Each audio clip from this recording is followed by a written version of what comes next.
Quero ler com vocês o texto de João, capítulo 1. Nós vamos ler os versículos de 43 a 51. João, capítulo 1, 43 ao 51. Diz assim o texto: No dia imediato, resolveu Jesus partir para a Galiléia e encontrou a Filipe, a quem disse: Segue-me.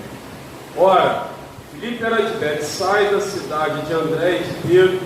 Filipe encontrou a Natanael e disse: Achamos de quem Moisés escreveu na lei e a quem se referiram os profetas, Jesus, o Nazareno, filho de José.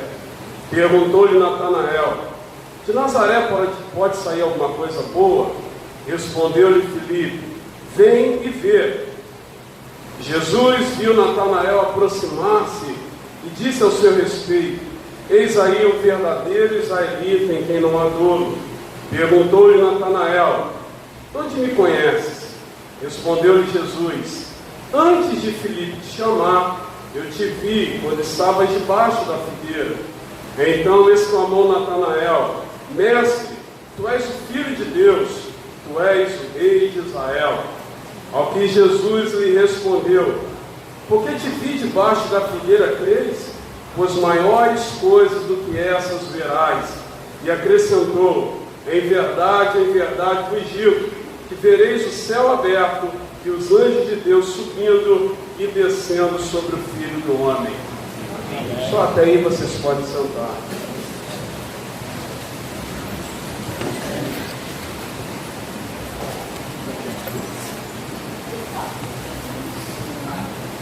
Esse texto que nós acabamos de ler fala da história de Filipe e de Natanael.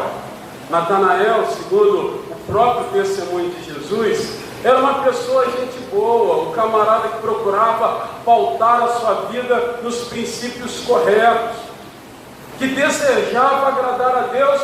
E pela narrativa de Filipe, Natanael era alguém que estava procurando agradar a Deus. Tanto é que Filipe, ao se apresentar a Natanael, ele diz o seguinte: nós achamos aquele de quem os profetas falavam, nós achamos aquele de quem Moisés já apontava, nós achamos aquele que os nossos pais profetizavam e nos ensinavam. Então não apenas Filipe, mas também Natanael estava procurando, estava na rota, estava dedicando a sua vida para achar o Messias. Então nós estamos aqui tendo uma das personagens do nosso texto, alguém que procurava fazer algo que Deus se agradava. Nós estamos aqui tratando de alguém que procurava obedecer a Deus. Nós estamos tratando aqui nesse texto de alguém que procurava estar na rota da obediência a Deus. E quando Filipe disse a Natanael: olha, nós achamos, nós estávamos há tanto tempo procurando e finalmente ele saiu, o Messias já se manifestou. E a resposta nisso de indignação, de dúvida, a resposta meio que irônica de Natanael para Filipe foi a partir de um outro questionamento. Afinal de contas, pode alguma coisa boa vir de Nazaré? Ele é filho de José, como você falou, mas eu conheço os irmãos, conheço os pais, conheço o avô, os primos. Pode a revelação plena de Deus através do Messias se manifestar através desse homem que você está falando? Alguma coisa boa pode acontecer a partir desses elementos que você está dando aí? Alguém que é filho de José, alguém nascido em Nazaré, pode alguma coisa boa vir aí? E Filipe foi um homem muito sábio, porque às vezes nós não temos como explicar algumas das realidades de Deus. Você já tentou explicar algumas coisas que você experimentou em Deus para alguém? Você não soube sequer explicar muito bem o que aconteceu e a pessoa te ouvindo entendeu menos ainda. Isso já aconteceu com você? A Bíblia diz que há uma unção que não se explica. A realidade de Deus que só quem se lança, só quem mergulha vai entender. E esse entender é um entender entre aspas também, porque não é um entendimento racional, não é a forma que o ser humano tem a ele a possibilidade, a faculdade de entender as coisas como 2 mais 2, que são 4, 5 mais 5, que são 10. É um entendimento muito mais do que uma satisfação interna. Não é um entendimento racional, é uma satisfação. Você está satisfeito por saber que há muitos anos atrás Deus se revelou em Cristo, morreu na cruz do Calvário por você, te salvou do império da morte e do pecado, e hoje você está aqui livre para adorá-lo e para servi-lo. Você não entende ao ponto de conseguir explicar ponto a ponto de como isso se configurou, mas você se satisfaz a sua alma com essa realidade. Então tem coisas que nós não conseguimos sequer explicar. Então, Filipe foi muito sábio em dizer o seguinte: olha, não dá para eu te explicar, não dá para eu te responder, não dá para eu satisfazer todas as suas expectativas. A única coisa que eu peço que você faça é o seguinte: vem e vê. Então essa resposta de Filipe para Natanael, para mim, ela é fantástica.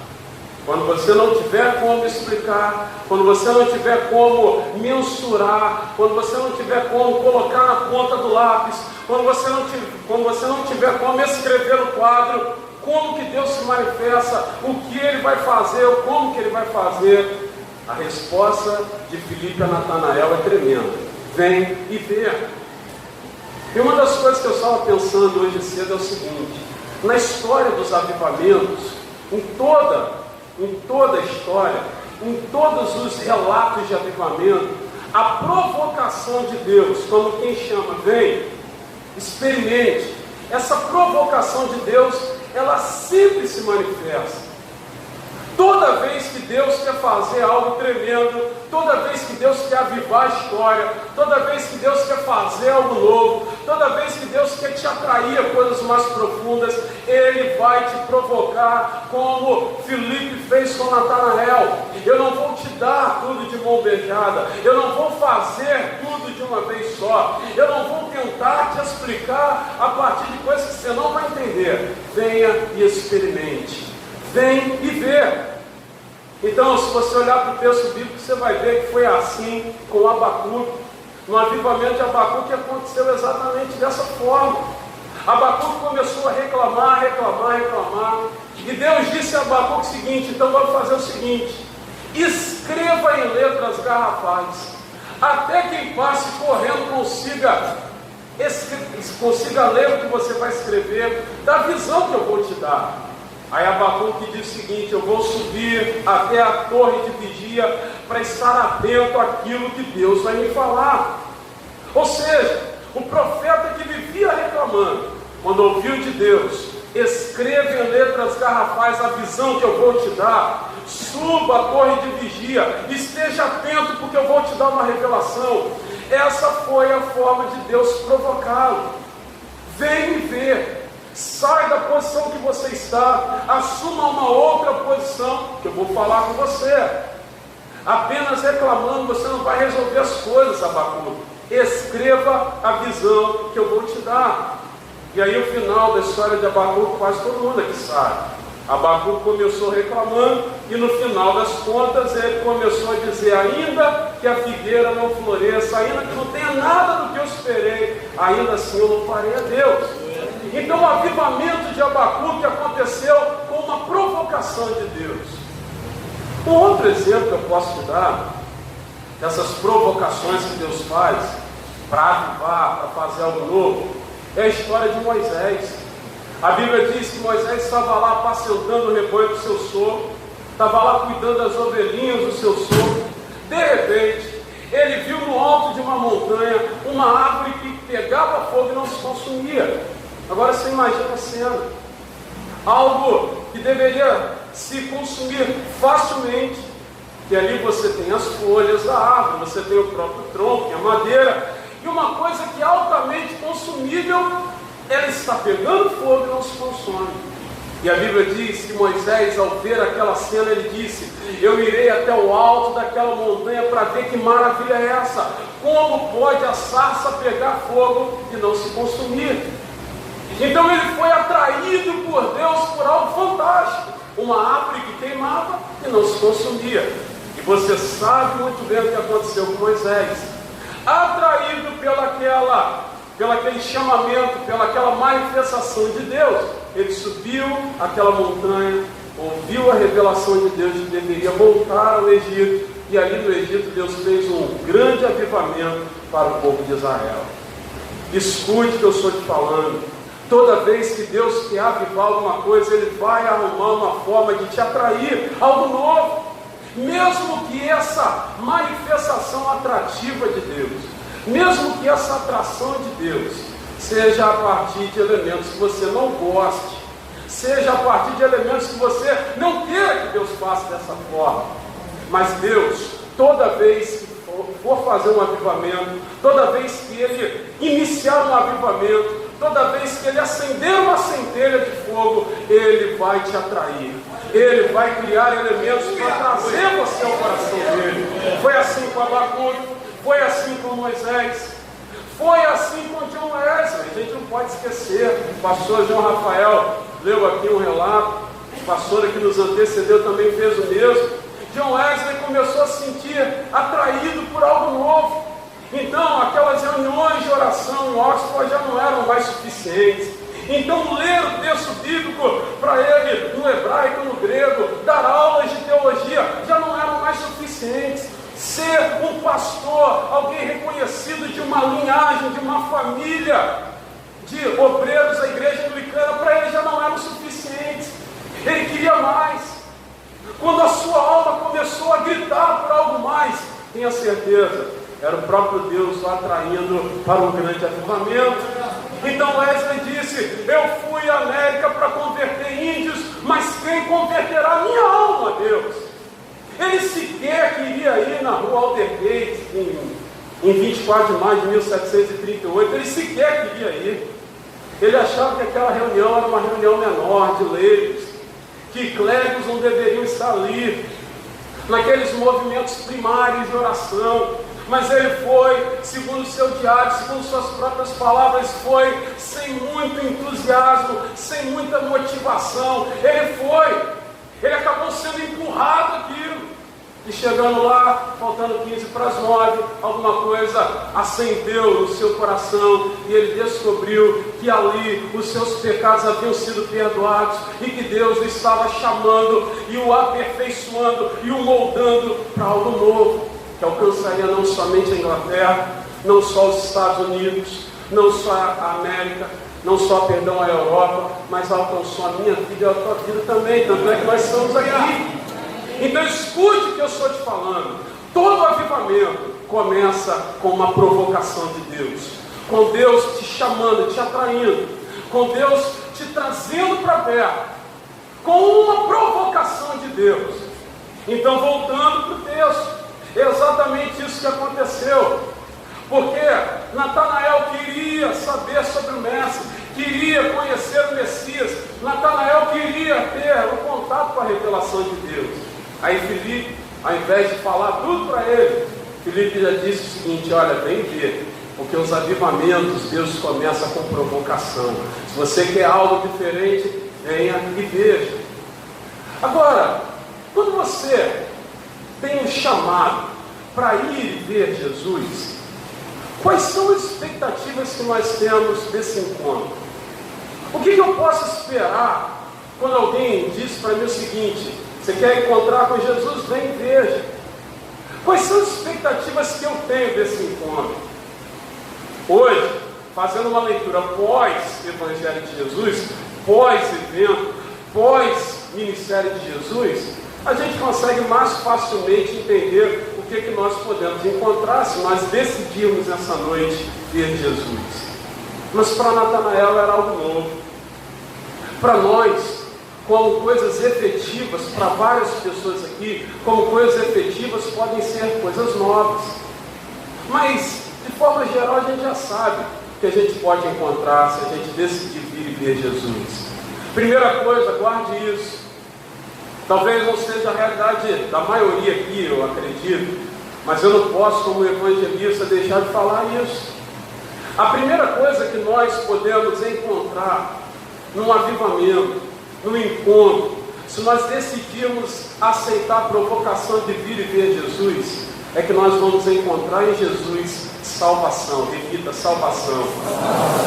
Certa vez o discípulo de Jesus, aquele que perguntava as coisas, aquele que era mais inquieto, aquele que disse: olha, eu só creio, só vou crer se eu ver as marcas das suas mãos. Então você sabe que eu estou falando de Tomé. Tomé certa vez perguntou para Jesus: mestre, o senhor fala tanto de salvação, mostra-nos o caminho. Aí Jesus falou: eu sou o caminho, eu sou a verdade e eu sou a vida. Ninguém vem ao Pai se não for por mim.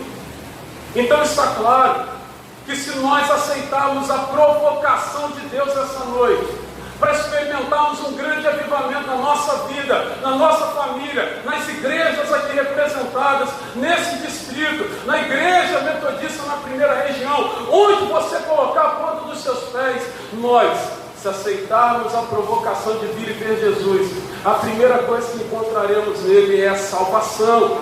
Então eu preciso dizer, ainda que de forma breve, se você decidir nessa noite vir e ver Jesus, a primeira coisa que você vai encontrar nele é salvação, é resgate da sua alma, é um encontro de possibilidades em Deus para a efetivação das possibilidades em Deus, é a manifestação da graça dele preenchendo toda a sua vida. É o que aconteceu com Simeão lá em Lucas capítulo 1, que era um velhinho, um sacerdote, que estava lá dentro do templo, cuidando das coisas de Deus. E quando Maria e José levaram o menino Jesus para dentro do templo, Simeão pegou Jesus no colo e tomou aquela criança em seus braços e disse: Senhor, agora podes despedir em paz o teu servo, porque os meus olhos viram o rei. Ele teve a convicção e a certeza que estava segurando em seus braços a salvação, o potencial de salvação e de graça em Deus. Então eu te convido nessa noite para vir ver Jesus. E vir e ver Jesus representa, em primeiro lugar, você vai encontrar nele salvação. Repita, salvação. Quer ver uma segunda coisa que nós podemos encontrar em Jesus? Se nós decidirmos vir e vê-lo, repita após mim: socorro nas surpresas da vida. Socorro nas surpresas da vida. Todo avivamento, ele é a manifestação de Deus em áreas que nós não conhecíamos antes. Porque se nós já tivéssemos condições de dar conta das coisas, a gente não precisava que Deus fizesse algo tremendo. Nós iríamos lá e faríamos. Nos exemplos que eu te citei aqui, eu falei sobre a questão de Moisés. Moisés fugiu do Egito porque matou um egípcio lá. Ele se viu incapaz de dar conta da salvação e da libertação do seu povo. Por isso ele fugiu. Por isso, quando Deus disse a ele: arranca as sandálias dos seus pés, porque esse lugar é santo, e eu quero falar contigo para voltar ao Egito e libertar o meu povo, ele quis garantias. Ele quis que Deus desse a ele o seu currículo. Qual é o teu nome? No nome de qual Deus eu vou voltar para o Egito? Moisés quis garantias de que ele teria condições de cumprir aquela missão. Abacuque é a mesma coisa. E ele reclamava: Senhor, parece que o Senhor está dormindo, parece que o Senhor não vai cumprir as promessas que um dia fez ao teu povo.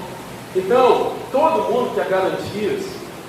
O próprio John Wesley achou que ia encontrar satisfação para si e para o seu ministério, fazendo coisas que ministerialmente, institucionalmente falando, eram coisas próprias de um obreiro. Pregar aos índios, construir uma igreja em Savana, ser um professor de teologia, seguir a linhagem pastoral da sua família. O avivamento é exatamente isso, é a manifestação do novo de Deus em áreas que nós somos surpreendidos, em áreas que nós não damos conta. Eu já falei aqui para você, Moisés foi atraído por algo que ele não entendeu. Como pode uma árvore queimar e não se consumir? John Wesley foi atraído para algo novo quando ele perguntou a si mesmo: quem me converterá, já que eu estou fazendo aquilo que é o protocolo dos obreiros, mas mesmo assim eu me sinto vazio. Abacuque viu um avivamento quando ele identificou que a sua lamentação, a sua reclamação não iria levá-lo a lugar algum. E Natanael viu a mesma coisa quando ele ouviu de Filipe: vem ver. O que eu posso ver em Jesus? Primeiro, salvação. Segundo, avivamento e socorro naquilo que é surpresa da vida, naquilo que eu não dou conta. Então eu lembro de algo clássico, que é aquele exemplo de Jesus e dos seus discípulos naquele barco. A navegação começou a ficar difícil, Jesus dormindo, os discípulos já tinham feito aquele trajeto 1554 milhões de vezes, eles estavam toda hora fazendo aquele trajeto, mas naquele dia uma surpresa veio, as águas se agitaram, os ventos sopraram com força, a tempestade veio, e Jesus dormindo, eles foram até Jesus. Você conhece o texto? A Bíblia diz que aqueles homens reconheceram que era certo que eles iriam morrer, e eles acordaram Jesus reclamando: Senhor, parece que o Senhor não está nem aí, que nós estamos quase morrendo, o Senhor está aí dormindo. E Jesus, depois de chamar a atenção, dizendo: vocês poderiam resolver isso? Jesus então se levanta do seu sono e começa a dar ordem aos ventos, ao mar, às tempestades. Ele começa a dizer: mar, agora para quietinho. Você, vento, sossega, pare de soprar com ímpeto. Você, chuva, pare agora, cesse. E quando Jesus começou a dar ordem a cada uma daquelas coisas, a Bíblia diz que os discípulos começaram a ficar espantados e a questionarem-se uns aos outros, perguntando: quem é esse que até o vento, o mar, a tempestade ouve a sua voz e obedece a sua voz? Quem é esse? Então, quando eles começaram a questionar uns aos outros, eu fico imaginando o que se passou na cabeça daqueles homens, porque eles já tinham visto Jesus ressuscitar mortos, eles já tinham visto Jesus curar enfermidades, eles já tinham visto Jesus curar febre, tirar dor de cabeça, eles já tinham visto Jesus estancar a hemorragia, 12 anos de uma mulher, eles já tinham visto Jesus multiplicar pães e peixes, eles já tinham visto Jesus fazer uma série de coisas, mas até aquele momento eles não sabiam que Jesus podia dar ordem ao vento, ao mar e à tempestade. Sabe o que é isso? Surpresa. Você acha que conhece Deus em todas as áreas porque você o conheceu em algumas áreas. Você acha que vai dar conta de todos os desafios que Deus colocou na tua mão porque você um dia já deu conta de alguns dos desafios. Assim foi com Ézra, assim foi com Moisés, assim foi com Abacuque, assim foi com Natanael, assim foi com todos os homens e mulheres que experimentaram avivamentos. Eles deram conta de uma área da missão e eles então se frustraram porque eles achavam que iriam dar conta de todas as áreas.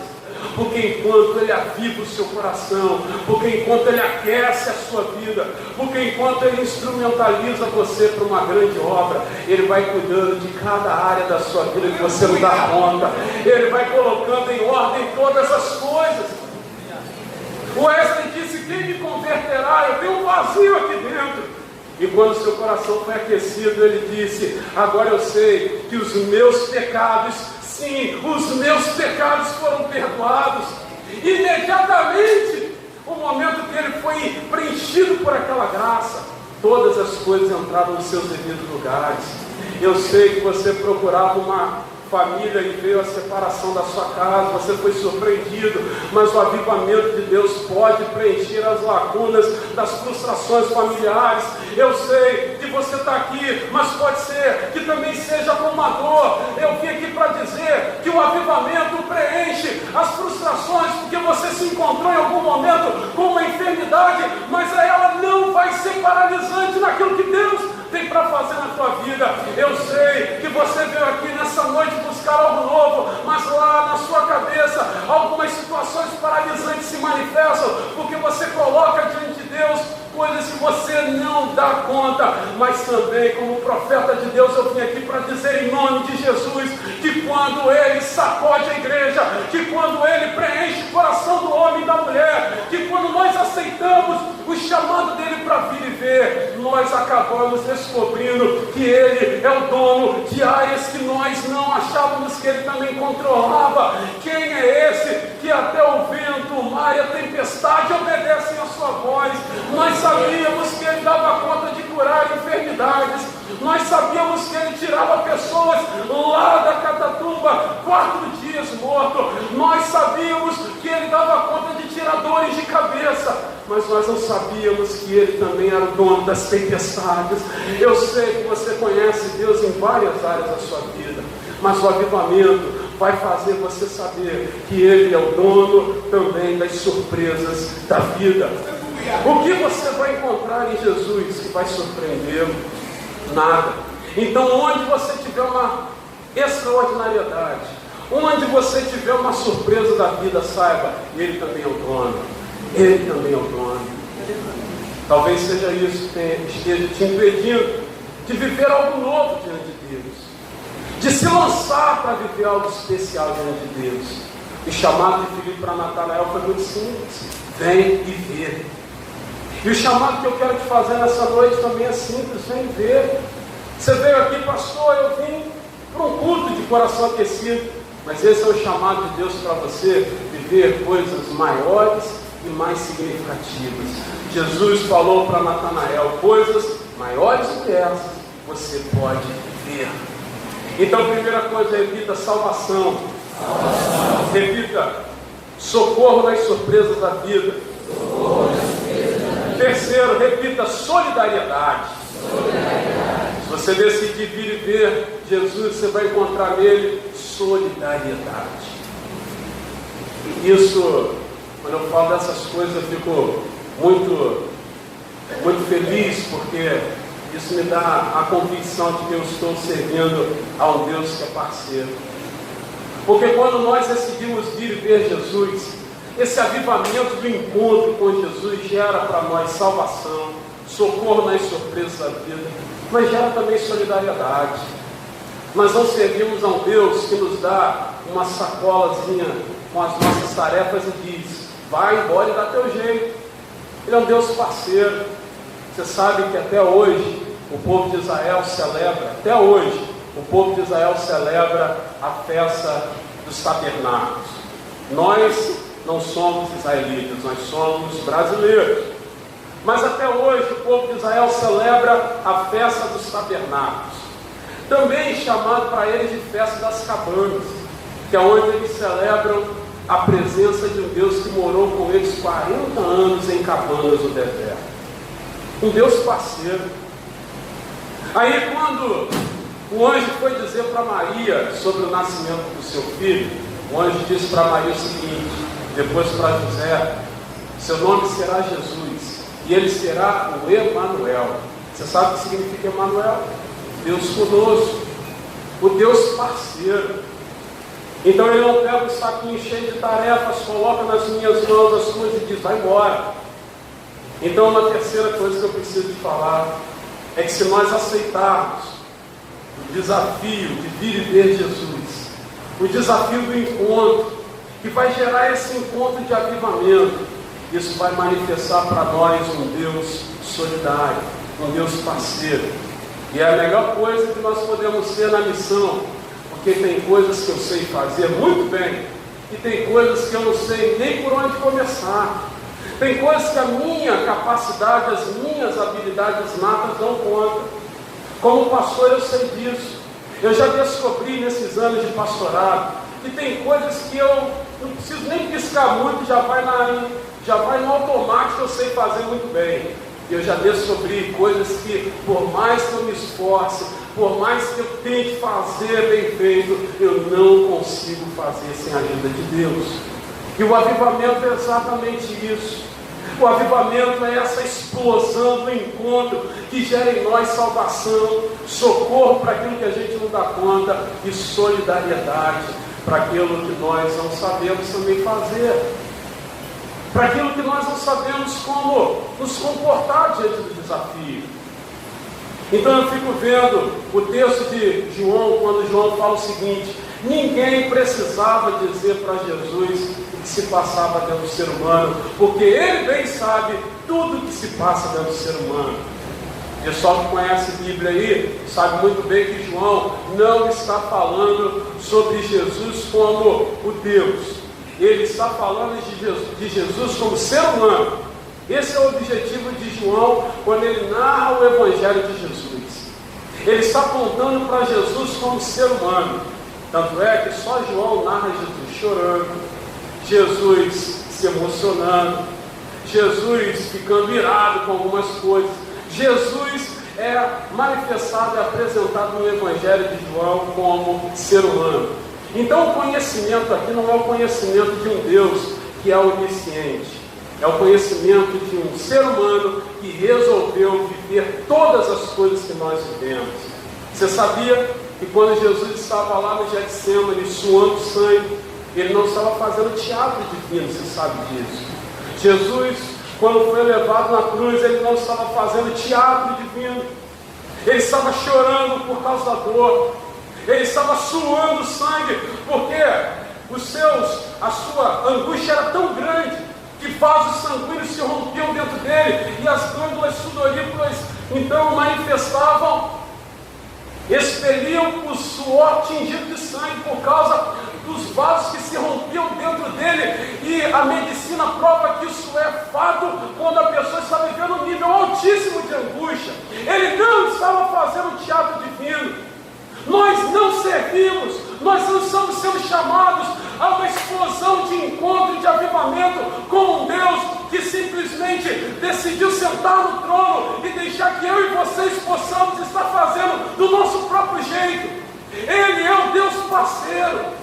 Eu sei que tem pessoas aqui que têm medo de se lançar no novo de Deus, tem medo de assumir o chamado que Filipe fez a Natanael de vir e ver, porque olha a missão e acha a missão algo muito maior que você mesmo, e é algo muito maior que eu e vocês, mas não é algo maior que eu, maior que você, ao ponto de nos causar medo ou pânico. É algo muito maior que eu e vocês, para nos provar que nós nunca vamos dar conta da missão pelos nossos próprios esforços. Nós vamos sempre ter que subir uma montanha mais alta que nós mesmos. Nós vamos ter que sempre fazer como o salmista, no Salmo 121, olhar para os montes e procurar de onde nos virá o socorro, e decidir que o nosso socorro virá do Deus que fez o céu e a terra.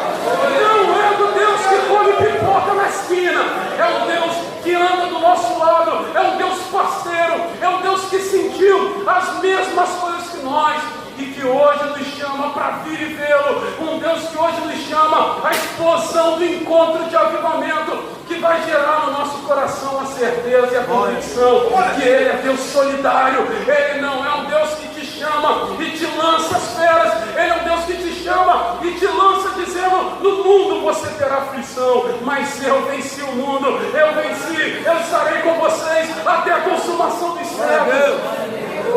Você está se escondendo desse encontro de avivamento e de encontros com Jesus, eu sei, mas eu te pergunto, o que você vai dizer para Ele que vai surpreendê-lo? Pastor, eu tenho medo. Jesus também sentiu medo no Getsemane, e ele disse: Senhor, mas se for dessa forma, eu bebo o cálice até o final. Você tem medo que as pessoas te abandonem, te frustrem? Jesus também foi abandonado no Getsemane pelos seus amigos. Ele voltava toda hora e questionava: vocês não podem velar e orar comigo um minuto sequer? Você tem medo da exposição, mas Jesus também foi exposto, olha. Ele não foi crucificado como nós vemos nas figuras comuns, com lenço, tapando seu sexo. Ele foi crucificado nu, porque era assim os crucificados pelos romanos, diante da sua mãe, diante dos seus irmãos, dos seus discípulos. Hoje a nudez é algo banal e até rende dinheiro, mas na época dos crucificados pelos romanos era símbolo maior e total de vergonha e exposição. O que você tem medo? Você está sendo chamado a vir e ver e se encontrar com um Deus que é solidário, que não está te chamando para experimentar nele nada do que Ele mesmo não tem experimentado. O que nós podemos falar que vai chamar a atenção de Jesus e surpreendê-lo? Tudo que Ele te chama hoje para viver com Ele nessa explosão de encontro e avivamento, Ele já viveu. Para mim, o texto mais lindo de toda a Bíblia, Filipenses 2, dos 5 ao 11, tende em vós o mesmo sentimento que houve em Jesus, que sendo Deus, não teve por usurpação continuar sendo Deus, abandonou sua posição de Deus e assumiu a forma de servo. Então, meu chapa, tira da sua cabeça essas desculpas para dar para Deus, porque com Ele não cola. Porque nada do que você e eu temos medo, disposição, possibilidade do homem nos frustrar. Ah, mas eu não me lanço em algo novo com Deus, porque um dia alguém já me magoou. Você já magoou uma porção de gente também. Ah, mas eu não me lanço em algo novo, porque está muito bom do jeito que está. Mas Jesus disse para Pedro, Tiago e João: agora que vocês já pescaram muitos peixes, saiam daí, porque agora eu vou tirar vocês dessa posição comum e vou transformá-los em pescadores de homens. Se você decidir vir e ver Jesus, você vai encontrar um Deus solidário. Você vai encontrar um Deus que passou por tudo que Ele está propondo a mim e a você passar. E eu quero encerrar dizendo a você mais uma coisa que eu sou convencido que nós vamos encontrar se nós aceitarmos o desafio que Filipe fez a Natanael de vir e ver Jesus. Primeiro, nós vamos encontrar em Jesus salvação. Repita: salvação. Segundo, nós vamos encontrar socorro para as surpresas da vida. Repita: socorro para as surpresas. Em terceiro lugar, nós vamos encontrar um Deus solidário. Repita: Deus solidário. Afinal de contas, nunca esqueça, Ele é o Emanuel. Nada que você tem medo, Jesus também não tenha sentido. Nada do que você está exposto a viver na missão, Jesus também não tenha sido exposto. Mas todo avivamento, ele é manifestado a partir de uma provocação de Deus. Vem e vê. Foi assim com Abacuque, com Moisés, com John Wesley, com os discípulos, com Natanael, comigo e com vocês. E eu encerro dizendo uma última coisa que eu sou muito certo que se manifestou no chamado de Jesus para os seus discípulos, que vai se manifestar aqui nessa noite para a glória dele. Se você decidir o chamado de vir e ver Jesus, você vai encontrar em Jesus capacitação. Repita: capacitação. Irmãos, eu falei aqui alguns minutos atrás que eu sou muito certo de coisas no meu ministério que eu dou conta. Dou conta porque eu já nasci com essas habilidades, dou conta porque alguém já me ensinou, mas eu também estou certo de uma porção de outras coisas que eu sou muito ruim e que eu nunca vou conseguir fazer, mesmo que eu me esforce muito, porque são coisas que transcendem aquilo que o homem e a mulher podem fazer. São coisas que vão além do que as minhas mãos podem tocar. São realidades do mundo espiritual que eu não domino. E para essas coisas, nós precisamos de capacitação do Espírito. E se você decidir vir e ver Jesus nessa noite, você vai encontrar nele capacitação. Certa vez o apóstolo Paulo disse para os seus discípulos da igreja de Corinto o seguinte: pessoal, vocês já pararam para prestar atenção numa coisa? Que não foram os de nobre nascimento que Deus chamou. Vocês já pararam para prestar atenção que não foram aqueles que foram chamados primeiro que Deus acabou usando? Não foram os nobres, não foram os fariseus, os saduceus, não foram os essênios. Deus acabou contando para fazer uma revolução de evangelismo e missão. Deus acabou contando com pescadores do mar da Galileia, ex-prostitutas, ex-mendigos, ex-tidos como vilões da sociedade judaica, que eram os cobradores de impostos. Ele não chamou e não contou com a turma graúda. Ele contou com a turma que se dispôs. Então está claro, irmãos, está muito claro, que o encontro, e que vai gerar o avivamento, e que vai trazer para nós aspectos de um verdadeiro encontro com Deus, salvação, socorro para as surpresas da vida, solidariedade, vai manifestar também capacitação. Jesus falou para os discípulos: agora que vocês me conhecem, vocês sairão e serão minhas testemunhas em Jerusalém, Samaria, Judéia, até os confins da terra. Mas, para isso, vocês vão precisar receber poder. E esse poder virá quando se manifestar sobre vocês o Espírito Santo. Não são atos dos homens ou das mulheres, são atitudes do Espírito. que geram em você a novidade, que fazem você enxergar algo que pelos olhos naturais você não enxergaria, que fazem você e eu nos apaixonarmos por coisas repugnantes. Pessoas que nós não gostávamos, agora a gente se apaixona pelo discipulado e pelo cuidado dessas vidas. Aquilo que antes nós não queríamos qualquer envolvimento que nos faria sair da zona confortável, agora a gente não consegue viver sem elas. Aquilo que antes você dormia acordado, não estava nem aí. Agora você não consegue mais deixar de ir dormir sem pensar nessas coisas. E você pensa tanto nisso antes de dormir que você acaba sonhando com as coisas que Deus tem te dado para fazer. E quando você acorda, você não acorda simplesmente para enfrentar mais um dia, mas você acorda com a disposição de desafiar tudo aquilo que se coloca na tua frente para embarrear aquilo que Deus quer fazer na tua história. Amanhã não será mais um domingo 20 de maio de 2018. Para quem recebe a capacitação do Espírito Santo, amanhã não é mais um domingo apenas, mas amanhã se torna mais um dia em que você vai se reunir com homens e mulheres, que o poder de Deus vai ser derramado lá na sua igreja. O próximo culto não vai ser mais o próximo culto apenas. Vai ser a reunião de homens e mulheres que têm sentido o ardor missionário e a explosão do Espírito Santo no seu coração. Ano que vem não será mais um culto do distrito de São João de Meriti para celebrar a nossa tradição de comemorar o culto do coração aquecido, mas será mais uma reunião de homens e mulheres que têm sido influenciados pelo poder do Espírito Santo. Mês que vem não será apenas o mês de junho, mas será o tempo de Deus para a tua vida. Daqui a 2 semanas não será apenas mais daqui a 14 dias, mas será o tempo do avivamento de Deus, de algo novo. É assim quando nós decidimos vir e ver Jesus. E eu te chamo nessa noite, venha e veja Jesus. Toda pessoa que resolveu acatar e acolher esse chamado de vir e ver Jesus, acabou tendo um encontro de explosão, de avivamento, e achando nele salvação, socorro para aquilo que nós não damos conta, solidariedade em perceber que nós não estamos servindo a um Deus que simplesmente nos chama, nos empurra as feras, mas é o Deus que está conosco em todo o tempo, não porque Ele é Deus e sabe todas as coisas, mas porque Ele se tornou primogênito dentre muitos irmãos. Ele foi primeiro, Ele sentiu primeiro o que você vai sentir, Ele se expôs primeiro naquilo que Ele espera que você se exponha.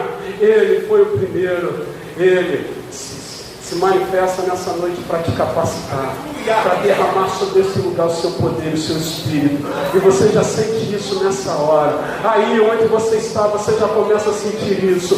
Eu te chamo nessa noite, venha e veja Jesus. Não dá para te explicar mais do que eu te expliquei, não dá para falar mais do que eu te falei, por algumas razões. Primeiro, eu não tenho tempo. Segundo, eu não tenho toda a condição de falar todas as coisas. Terceiro, eu não tenho todo o conhecimento e capacitação.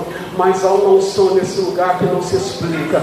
E se você decidir vir e ver Jesus, essa unção vai tomar o teu coração. Coloque-se de pé agora em nome de Jesus. Não olhe para o seu irmão, não olhe para a sua irmã. Não espere algo de mim. Não espere o pastor Wilson orar. Não espere os pastores ministrarem. Não espere as pastoras colocarem a mão sobre a sua cabeça. Comece agora a buscar o Senhor. Abra sua boca agora e diga: Deus, eu quero vir e ver. Eu quero aceitar essa provocação. Eu quero aceitar esse chamado. Natanael ouviu de Filipe: vem e vê. Algo novo vai acontecer. Eu vim nessa noite para te falar como profeta de Deus. Venha e veja. Quem não encontrou salvação vai encontrar. Quem não encontrou ainda a possibilidade de ver em Jesus socorro quando você não sabe o que fazer, vai encontrar nele. Quem ainda não identificou em Jesus a parceria da missão, vai encontrar nessa noite. E quem está precisando ser sacudido pelo poder do Espírito Santo, nessa noite, como línguas repartidas de fogo, Ele vai liberar sobre esse lugar o seu poder.